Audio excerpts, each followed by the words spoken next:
आणि यानंतर थेट मुंबईमध्ये जाऊयात। शरद पवार गटाचं आंदोलन सध्या सुरू आहे। अनेक कार्यकर्ते पदाधिकारी यामध्ये सहभागी झालेत।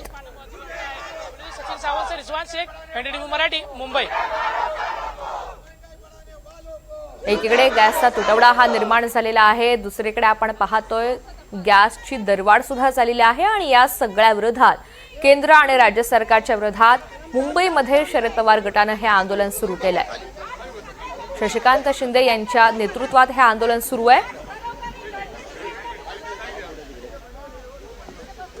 राष्ट्रवादी काँग्रेस पक्षाच्या वतीने आज देशामध्ये आणि राज्यामध्ये या ठिकाणी गॅसची टंचाई होते।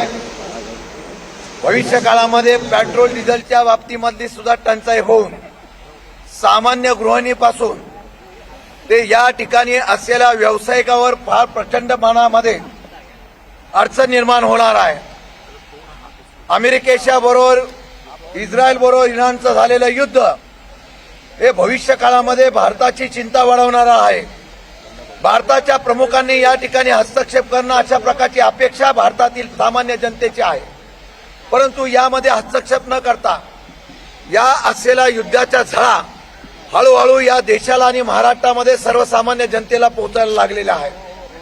आज घरगुती गॅस, व्यावसायिक गॅस, औद्योगिक क्षेत्रातला गॅस एवढंच नव्हे तर हे युद्ध जर लांबलं गेलं तर भारतावर आर्थिक आणीबाणीची संकट येतील।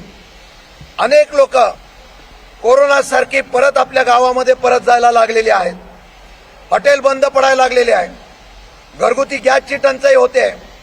सरकार एका बाजूला सांगतंय की कुठेही तुटवडा नाही, राजकारण केलं जात आहे, तरी सुद्धा सरकार एका बाजूला काही बंधनं घालत आहे। मग ही बंधनं कशासाठी? ही बंधनं घालण्याचा प्रयत्न एवढाच आहे की एका बाजूला सरकार चुकीचं सांगतंय आणि दुसऱ्या बाजूला टंचाईवर मात करण्यासाठी पर्याय शोधतंय। म्हणून राष्ट्रवादी शरदचंद्र पवार साहेबांच्या मुंबई प्रदेश कार्यालयातून हा आंदोलनाचा भाग घेत असताना जनतेच्या प्रश्नासाठी आदरणीय पवार साहेबांचा विचार घेऊन आपण सातत्याने रस्त्यावर उतरलेलो आहोत। ही सुरुवात आहे आणि ही सुरुवात होत असताना सरकारने या आंदोलनामध्ये गांभीर्याने लक्ष घेऊन ताबडतोब या टंचाईच्या संदर्भातला खुलासा करणं गरजेचं आहे। केंद्र आणि राज्य सरकारने खुलासा करणं, सामान्य जनतेला दिलासा देणं गरजेचं आहे। पण खोटं बोल, रेटू बोल अशा प्रकारची पद्धत असलेलं सरकार गरिबांसाठी गांभीर्याने नाही, म्हणून आम्ही आंदोलन करतोय। इशारा एवढाच आहे, या आंदोलनाची दखल घेऊन येणारा इंधन तुटवडा, गॅस तुटवड्यावर तरतूद करण्याच्या बाबतीमधल्या सरकारने भूमिका जाहीर करावी, नाही तर यापेक्षा आंदोलन तीव्र होऊन हे महाराष्ट्रामध्ये पसरवण्याच्या बाबतीमधला निर्णय राष्ट्रवादी शरद पवार पक्षाला घ्यावा लागेल। म्हणून मी सर्वांचा या ठिकाणी आभार व्यक्त करतो। सामान्य जनतेसाठी आपण आवाज उठवण्यासाठी तत्पर राहिला त्याबद्दल धन्यवाद मानतो। मोदी सरकार, मोदी सरकार।